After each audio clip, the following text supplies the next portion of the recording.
It's amazing just how this all happened. I was just 2 years old when Freddie Frith won that first World Championship race at the 1949 TT on the Isle of Man.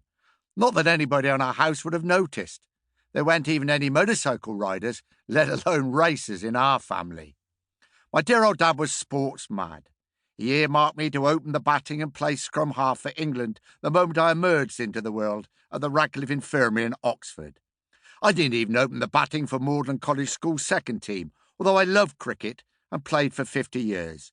And I soon realised I preferred playing football to rugby. Sorry, Dad. I grew up in the village of Cumnor near Oxford.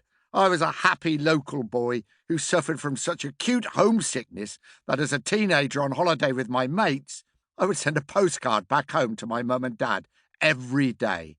But I ended up with a dream job that took me around the world for 38 wonderful years would seem impossible to that young lad. Playing sport and supporting the local football team Oxford United from the infamous London Road Terrace were big parts of growing up. But it was on Saturday afternoon, sitting in our lounge, watching scrambling on the old black and white television when motorcycles first grabbed my attention. There was not a family gene in my body that suggested any interest in two wheels, but my love of motorcycles and racing in particular had been sparked. I discovered Speedway at Cowley Stadium, and then, soon after a visit to Mallory Park, I watched road racing and heard the piercing scream of real horsepower for the first time. I plodded through my teenage years, never worrying about my future and enjoying myself. Motorcycles and football dominating my spare time. Perhaps predictably, then I left Magdalen College School in 1964 with 1 O-level after 2 pretty pathetic attempts. And I only achieved such academic honours because the history master told us what questions to revise, and he chose the right 3. A friend of my parents offered me a job as a clerk in a local solicitor's office, a role which I was supremely unsuited. I spent most of my time thinking about my next visit to the Isle of Man, ignoring the brown folders mounting on my desk. And I was told I couldn't attend meetings with important clients on account my hair being too long. My next job, working behind the counter in a sports shop, was altogether more suitable. I supplemented my income working as a disc jockey in the evenings before I moved on to become the South of England rep for a Manchester-based sports company. Then, out of the blue at the end of 1972, an offer came that was to change my life.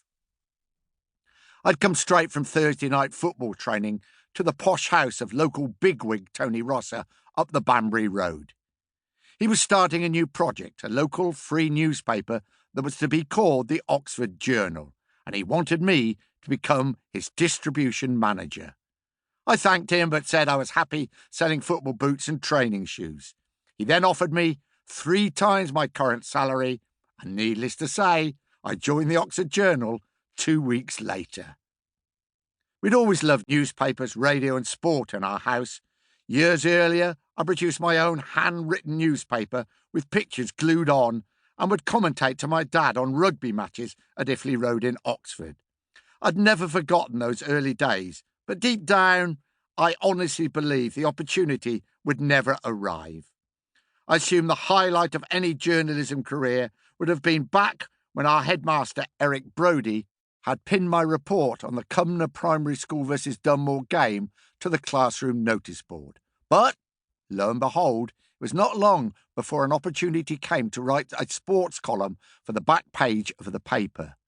Just 24 hours after a pretty routine Monday morning for the distribution manager, scooping up wet, dumped newspapers from among the used syringes and dog shit under Donington Bridge, I found myself on my first ever jet plane flight, sitting alongside a Scottish international footballer who'd scored against England at Wembley.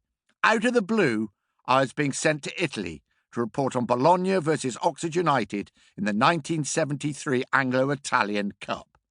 On getting back from the airport a few days later, I was met by Tony Adamson from BBC Radio Oxford, who asked me if I'd give up playing football on Saturday afternoons to come into their studio to read the football results and make the tea.